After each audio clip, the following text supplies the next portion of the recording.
ஆண்டவராகிய இயேசு கிறிஸ்துவின் நாமத்தினாலே இன்றைக்கு காலை வேளையில் ஆண்டவருடைய வார்த்தையை கேட்கும்படி கூடி வந்திருக்கிற உங்கள் அனைவருக்கும் எங்களுடைய வாழ்த்துதலை தெரிவித்துக் கொள்கிறோம். கர்த்தர் உங்களை நேசிக்கிறார். கர்த்தர் உங்களை அழைத்திருக்கிறார். கர்த்தர் உங்களை முன்குறித்திருக்கிறார். கர்த்தர் ஒவ்வொரு நாளும் உங்களை வழிநடத்தி கொண்டிருப்பார். காலை நேரத்தில் இந்த உணர்வு உங்களுக்கு எப்போதும் வரணும். நம்முடைய சூழ்நிலைகள் என்னவா வேணாலும் இருக்கலாம், ஆனால் உங்கள் மனதில் ஒரு தெளிவான ஒரு உறுதி இருக்க வேண்டும். நான் ஆண்டவரால் அழைக்கப்பட்டவன், நான் ஆண்டவரால் அழைக்கப்பட்டவள், நான் முன்குறிக்கப்பட்டவன், நான் அபிஷேகிக்கப்பட்டவன், நான் தெரிந்தெடுக்கப்பட்டவன் என்ற ஆழமான நம்பிக்கை நமக்குள்ளே இருக்க வேண்டும். நம்முடைய ஆண்டவர் உடன்படிக்கையின் ஆண்டவர். மனிதர்கள் 2 பேர் உடன்படிக்கை செய்தால் அந்த உடன்படிக்கையை மாற்றக்கூடாது என்று சட்டம் இருக்கிறது. மனசாட்சியுள்ள மனிதர்கள் கண்டிப்பாக அந்த உடன்படிக்கையை மீற மாட்டார்கள். வானத்தையும் பூமியும் படைத்த ஆண்டவர் தன்னுடைய இரத்தத்தை சிந்தி இரத்தத்தினால் நம்மோடு உடன்படிக்கை பண்ணியிருக்கிறார். ஆண்டவர் ஒரு நாளும் பொய் சொல்ல மாட்டார். அவர் மனம் மாறுவதற்கு மனிதன் கிடையாது. நாம் உண்மை இல்லாதவர்களாக கூட இருந்திருக்கலாம். அவர் உண்மையுள்ள தேவனாய் இருக்கிறார். நம்மக்கிட்ட நிறைய குறைகள் இருக்கலாம், ஆனால் அவர் நிறைவுள்ளவர். நம்முடைய பாவங்கள் ஒருவேளை பெருசா இருக்கலாம். ஆண்டவர் சொல்றாரு, சர்வலோகத்தின் பாவத்தை சுமந்து தீர்க்கிற தேவாட்டுக்குட்டி அவர். நீங்க யோசிச்சு பாருங்களேன், உலகத்தில் இருக்கிற மொத்த பாவத்தையும் எடுத்து வெயிட் போடுங்க, அதுல என் பாவத்தை எடுத்து வெயிட் போடுங்க. மொத்த பாவத்தையே கழுவுறதுக்கு இவருக்கு பவர் இருக்குன்னா என் பாவம் அவருக்கு ஒரு பெரிய விஷயமே கிடையாது. நீங்க ஏன் உங்க விஷயத்தை பெருசா எடுத்துக்கிறீங்க? நம்முடைய ஆண்டவர் சர்வ வல்லமை உள்ளவர். அவர் இரக்கங்களின் பிதா, சகல விதமான ஆறுதல்களின் தேவன். அவர் இன்னைக்கு காலையில உங்களை நேசிக்கிறார். உங்க மேல இரக்கம் உள்ளவராய் இருக்கிறார். உங்க மேல தயவுள்ளவராய் இருக்கிறார். உங்களுடைய சூழ்நிலைகள் என்னவா வேணாலும் இருக்கலாம், ஆனால் நீங்கள் இதை விசுவாசியுங்கள். அவரை நீங்க எப்படியெல்லாம் விசுவாசிக்கிறீர்களோ அப்படியெல்லாம் ஆண்டவர் உங்களுக்கு வெளிப்பட ஆரம்பிப்பார். இன்னைக்கு காலையில கூட நாம் ஒரு வசனத்தை தியானிக்க போகிறோம். தேவனுடைய செயல்பாடுகள் எப்படி இருக்குதுன்னு சொல்லி இதன் மூலமா நீங்க புரிந்து கொள்ள போறீங்க. கர்த்தர் உங்களையும் அப்படியே நடத்த போகிறார். தானியேல் தீர்க்கதரிசன புஸ்தகம் 1ஆம் அதிகாரம் 8வது வசனம். தானியேல் ராஜாவின் போஜனத்தினாலும் அவர் பானம் பண்ணும் திராட்சரசத்தினாலும் தன்னை தீட்டுப்படுத்தலாகாதென்று தன் இருதயத்தில் தீர்மானம் பண்ணிக்கொண்டு தன்னை தீட்டுப்படுத்தாதபடி பிரதானிகளின் தலைவனிடத்தில் வேண்டிக் கொண்டான். தானியேல், சாத்ராக், மேஷாக், ஆபேத்நேகோ என்ற வாலிபர்கள் பாபிலோன் தேசத்திற்கு அடிமைகளாய் கொண்டு போகப்பட்டார்கள். அடிமைகளாய் இருக்கிற இடத்துல இவர்களை ராஜ உபசரிப்புக்காக சிலரை பிரித்தெடுத்து, இவர்கள் ஞானவான்களாக இருக்கிறதுனால இவங்களை ராஜாவினுடைய அந்த உபசரிப்பில் வைக்கிறாங்க. இவர்கள் தீர்மானம் எடுக்கிறாங்க, என்னன்னா அந்த பாபிலோனிய ராஜா கொடுக்கிற போஜனத்தை நாங்கள் சாப்பிட மாட்டோம். எப்போதுமே ஆண்டவருடைய பிள்ளைகள் தீட்டுப்பட்ட எதையும் சாப்பிட மாட்டாங்க. ஒருவேளை அங்கே இருக்கிற விக்கிரகங்களுக்கு பலியிடுறதுனாலையோ, அங்கே இருக்கிற விக்கிரகங்களுக்கு படைக்கிறதையோ ராஜ சமூகத்துக்கு கொண்டு வருவாங்க.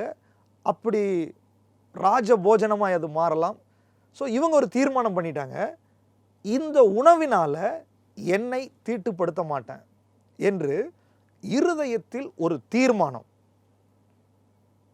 இன்னைக்கு காலையில் ஆண்டவர் நம்மோடு கூட சொல்ல விரும்புகிறது என்னன்னா, நம்மை உயர்த்துறதற்கும் நம்மை ஆசீர்வதிப்பதற்கும் நம்மை விடுதலையாக்குவதற்கும் ஆண்டவருக்கு தடையே கிடையாது. நீங்கள் பாபிலோனில் இருந்தாலும் உங்களை உயர்த்த முடியும், நீங்கள் சொந்த ஊரில் இருந்தாலும் உங்களை உயர்த்த முடியும், நீங்கள் அடிமையாக இருந்தாலும் உங்களை ஆசீர்வதிக்க முடியும், நீங்கள் விடுதலையோடு இருந்தாலும் உங்களை ஆசீர்வதிக்க முடியும். ஆண்டவர் உங்களை விடுதலையாக்குவதற்கும் உங்களை உயர்த்துவதற்கும் உங்களை ஆசீர்வதிப்பதற்கும் சூழ்நிலைகள் காரணம் அல்ல. உங்கள் தீர்மானமே காரணம். பல நேரங்களில் நம்ம சூழ்நிலைகளை நம்ம காரணம் சொல்லிட்டு இருக்கிறோம். இங்கே இருக்கிறதுனால தான் இப்படி, இங்கே வேலைக்கு போகிறதுனால தான் இப்படி, இவங்களை கல்யாணம் பண்ணதுனால தான் இப்படி, இதை செஞ்சதுனால தான் இப்படி. நிறைய நேரத்தில் உங்கள் சூழ்நிலைகளையே காரணம் சொல்லி உங்களுடைய நன்மைகளை நீங்கள் இழந்து கொண்டிருக்கிறீர்கள். இன்னைக்கு ஆண்டவர் ரொம்ப தெளிவாக சொல்கிறாரு, உன்னுடைய சூழ்நிலைகளை தாண்டி உன்னை மகிமைப்படுத்துவதற்கும் உன்னை ஆசீர்வதிப்பதற்கும் உன்னை விடுதலை ஆக்குவதற்கும் நான் போதுமானவர் என்று ஆண்டவர் சொல்லுகிறார். எத்தனை பேர் விசுவாசிக்கிறீங்க? டேனியல் இந்த பாபிலோன் தேசத்தில் போய் ஒருவேளை இவர் நினச்சிருந்திருக்கலாம், இல்லை சொல்லலாம், நான் அடிமையாக இருக்கிறேன், இங்கே எப்படி தீர்மானம் பண்ண முடியும், ராஜா அதிகாரத்தோடு இருக்கிறானே, அவருக்கு எப்படி நான் எதிர்த்து நிற்க முடியும், காரணம் சொல்லணும்னா 1000 காரணம் சொல்லி தீட்டுப்பட்டதை சாப்பிட்டு தன்னை தீட்டுப்படுத்தி இருக்க முடியும். ஆனால் தானியேல் ரொம்ப தெளிவாக இருந்தார். நான் தீட்டுப்பட மாட்டேன் என்று இருதயத்தில் தீர்மானம் பண்ணினார். இன்னைக்கு ஆண்டவர் சொல்றாரு, உங்க சூழ்நிலைகள் உங்களை ஆசீர்வதிக்கிறதுக்கு தடை கிடையாது. ஆனால் நீங்கள் சில தீர்மானங்கள் எடுக்காததே உங்களுடைய ஆசீர்வாதத்துக்கு தடை. இப்போ நீங்க புரிஞ்சுக்கணும், நிறைய விஷயங்களை நீங்க விரும்புறீங்க, ஆனால் நிறைய தீர்மானங்கள் எடுப்பதில்லை. விருப்பம் வேறு, தீர்மானம் எடுப்பது வேறு. நீங்க விரும்பினா விரும்பிட்டே இருக்கலாம், ஆனால் நீங்கள் தீர்மானம் எடுத்தால் தேவன் செயல்பட ஆரம்பிப்பார். நிறைய நேரத்தில் உங்களுடைய காரியங்கள் விருப்பத்தோடே நின்று போகிறது, அது தீர்மானமாய் மாற மாட்டேங்குது. என்னைக்கு நீங்க தீர்மானம் எடுக்கிறீர்களோ அன்றைக்கு பரலோகம் அதை செயல்படுத்துவதற்காக இறங்கி வரும். அதனால நம்முடைய தீர்மானங்கள் ரொம்ப முக்கியம். இன்னைக்கு காலை வேளையில் கர்த்தர் உங்களை ஆசீர்வதிக்கும்படி, கர்த்தர் உங்களை விடுவிக்கும்படி, கர்த்தர் உங்களை அடுத்த கட்டத்துக்குள்ள கொண்டு போகும்படி சில தீர்மானங்கள் எடுக்க வேண்டியது அவசியமாக இருக்கிறது. இப்போ டேனியேல் ஒரு தீர்மானம் எடுத்த உடனே பரலோகம் செயல்பட ஆரம்பிக்குது. அடுத்த வசனம் இப்படி சொல்லுகிறது, டேனியேல் 1:9, தேவன் தானியேலுக்கு பிரதானிகளின் தலைவனிடத்தில் தயவும் இரக்கமும் கிடைக்கும்படி செய்தார். இப்போ பாருங்க, டேனியேல் சாக்கு போக்கு சொல்லிட்டே உட்கார்ந்துருந்தாருன்னா பரலோகம் செயல்பட்டு இருக்காது. டேனியேல் என்ன பண்ணாரு, நான் தீர்மானம் எடுக்கிறேன், என் தீர்மானத்தை டிக்ளேர் பண்றேன் சொல்லிட்டாரு. இதுதான்ப்பா என் தீர்மானம், நான் தீட்டுப்படுத்த மாட்டேன். தீர்மானம் எடுத்துட்டாரு மனசுல, வாழ்வா சாவா பரவாயில்ல, தீர்மானம் எடுத்துட்டாரு. எடுத்த உடனே பரலோகம் செயல்பட ஆரம்பிச்சிருச்சு. இவன் எடுத்த தீர்மானத்தை நிறைவேற்றுவதற்கு அங்க இருக்கிற ஆளுகள் எல்லாம் செட் பண்ணிட்டார் ஆண்டவர். இன்னைக்கு ஆண்டவர் சொல்றாரு, உங்க சூழ்நிலைகள் என்ன வேணாலும் விரோதமா இருக்கட்டும், என்ன வேணாலும் எல்லாம் உங்களுக்கு ஆப்போசிட்டாவே நடக்கட்டும், சூழ்நிலைகள் எல்லாமே உங்களுக்கு சாதகம் இல்லாமே இருக்கட்டும், உங்களுடைய தீர்மானம் உங்க சூழ்நிலைகளை சாதகமாக மாற்றிவிடும். எப்படி மாறும்? நீங்க இங்க தீர்மானம் எடுக்கும்போது பரலோகம் அங்கே செயல்பட ஆரம்பிக்கும். மனிதர்களுடைய உள்ளத்தில் ஆண்டவர் பேசுவார், அதிகாரிகளுடைய உள்ளத்தில் ஆண்டவர் பேசுவார், ராஜாக்களின் உள்ளத்தில் ஆண்டவர் பேசுவார், கோர்ட்ல ஆண்டவர் பேசுவார், போலீஸ் ஸ்டேஷன்ல ஆண்டவர் பேசுவார், கம்பெனியில் ஆண்டவர் பேசுவார், சபையில் ஆண்டவர் பேசுவார், குடும்பத்தில் ஆண்டவர் பேசுவார். உங்களுக்காக எங்கேயும் பேசுறதுக்கு ஆண்டவரால் முடியும், எங்க வேணாலும் கிரியை செய்யறதுக்கு ஆண்டவரால் முடியும். தயவு செய்து ஆண்டவர் கிரியை செய்வதற்கு தடையா இருக்காதிருங்கள். இப்ப பாருங்க, டேனியேல் இந்த தீர்மானம் எடுக்கலன்னா தேவனால இதை செஞ்சிருக்கவே முடியாது. அப்போ தேவனுடைய செயல்பாடை நான் தீர்மானம் எடுக்கிறதுக்கு காலதாமதம் பண்ணும்போது தேவன் செய்யறது தடைபடுகிறது.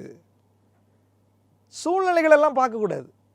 நான் அடிமையா இருக்கிறேன், பாபிலோன் தேசத்தில் இருக்கிறேன், இவன் என்னை அடுத்த நிமிஷமே கொன்னுட்டான், என்ன பண்றது, தண்டனை கிடைச்சிச்சுன்னா என்ன பண்ண, இதெல்லாம் நீங்க யோசிக்கவே வேண்டாம். தீர்மானம் எடுக்கிறது தான் உங்க வேலை, சூழ்நிலையை மாற்றுறது ஆண்டவரோட வேலை. இன்னைக்கு காலையில் ஆண்டவர் உங்க சூழ்நிலையை மாற்ற வேண்டும் என்று விரும்புகிறார். உங்களுக்காக நிறைய பேரை எழுப்பணும்னு ஆண்டவர் விரும்புகிறார். உங்களுக்காக நிறைய பேருடைய உள்ளத்தில் கிரியை செய்யணும்னு ஆண்டவர் விரும்புகிறார். தேவ தயவு உங்களுக்கு போற இடத்துலலாம் கிடைக்கணும்னு ஆண்டவர் விரும்புகிறார். கர்த்தருடைய கரம் உங்களுக்காக செயல்பட வேண்டும் என்று ஆண்டவர் விரும்புகிறார். ஆனால் இன்றைக்கு நீங்கள் ஒரு தீர்மானம் எடுக்க வேண்டும். ஆண்டவருக்காக நான் நிற்பேன், ஆண்டவருக்காக நான் செயல்படுவேன். நிறைய விஷயங்களில் தீர்மானங்கள் தேவை. வேதம் வாசிக்கணும்னு விரும்புகிறோம், ஆனால் தீர்மானம் எடுக்க மாட்டேங்கிறோம். நிறைய காரியத்தை விரும்புகிறோம், ஆனால் தீர்மானம் எடுக்கிறது இல்லை. இந்த பாவத்தை விடணும்னு விரும்புகிறோம், ஆனால் தீர்மானம் எடுக்கிறது இல்லை. இன்னைக்கு காலையில் எதெல்லாம் நீங்கள் விரும்பிட்டு இருந்தீங்களோ அது அடுத்த கட்டத்துக்குள்ளாக போய் தீர்மானமாய் மாற வேண்டும் என்று தேவன் விரும்புகிறார். ஸோ டேனியல் தீர்மானம் எடுத்த உடனே பரலோகம் செயல்பட ஆரம்பிச்சிருச்சு. பரலோகம் செயல்பட ஆரம்பித்த உடனே இப்போ டேனியலுக்கு வெளியில் இருக்கிற எல்லா அவங்க சூழ்நிலை முழுவதுமாய் பரலோகம் செயல்பட ஆரம்பிச்சிருச்சு. அடுத்தது பரலோகம் இவங்களை ப்ரிப்பேர் பண்ண ஆரம்பிக்கிறது. ஒன்று உங்களுக்காக செயல்படும், இன்னொன்று உங்களை ஆயத்தப்படுத்தும். அதனுடைய 17வது வசனத்தில் இந்த 4 வாலிபருக்கும் தேவன் சகல எழுத்திலும் ஞானத்திலும் அறிவிலும் சாமர்த்தியத்தையும் கொடுத்தார். தானியேலை சகல தரிசனங்களையும் சொப்பனங்களையும் அறியத்தக்க அறிவுள்ளவனாக்கினார். உன்னுடைய தீர்மானம் உன்னை சுற்றி இருக்கிறவங்களை ஆயத்தப்படுத்துது, உங்களையும் ஆயத்தப்படுத்துகிறது, உங்களை தகுதிப்படுத்துகிறது. ஒரு ஆசீர்வாதத்தை நோக்கி ஆண்டவர் உங்களை கொண்டு போறாரு, அதற்கு உங்களை தகுதிப்படுத்துகிறது. ஞானத்தை கொடுக்கிறார், விவேகத்தை கொடுக்கிறார், அறிவை கொடுக்கிறாரு. எனக்கு அருமையானவர்களே, அவர் சொல்றாரு, என்னை நோக்கி கூப்பிடு, நீ அறியாததும் உனக்கு எட்டாததுமான காரியத்தை நான் கொடுப்பேன். வேத புஸ்தகத்தில் அற்புதம் என்றால் என்னன்னா, உலகத்துக்கும் வேதத்துக்கும் ஒரு பெரிய வித்தியாசம். உலகத்தில் இது படித்து போனாதான் இந்த போஸ்டிங்கில் உட்கார முடியும். ஆனால் ஆண்டவருக்கு அப்படி இல்லை. தெய்வீக ஞானத்தை கொடுத்து உங்களை அந்த போஸ்டிங்கில் உட்கார வச்சிருவார். தேவன் உங்களை ஆசீர்வதிக்கணும்னு விரும்புகிறார். உங்களை ராஜாக்களுக்கு முன்னாடி நிறுத்தணும்னு விரும்புகிறார். உங்கள் தலையை உயர்த்தணும், உங்கள் கொம்பை உயர்த்தணும் என்று ஆண்டவர் விரும்புகிறார். ஆனால் அது சும்மா நடக்காது.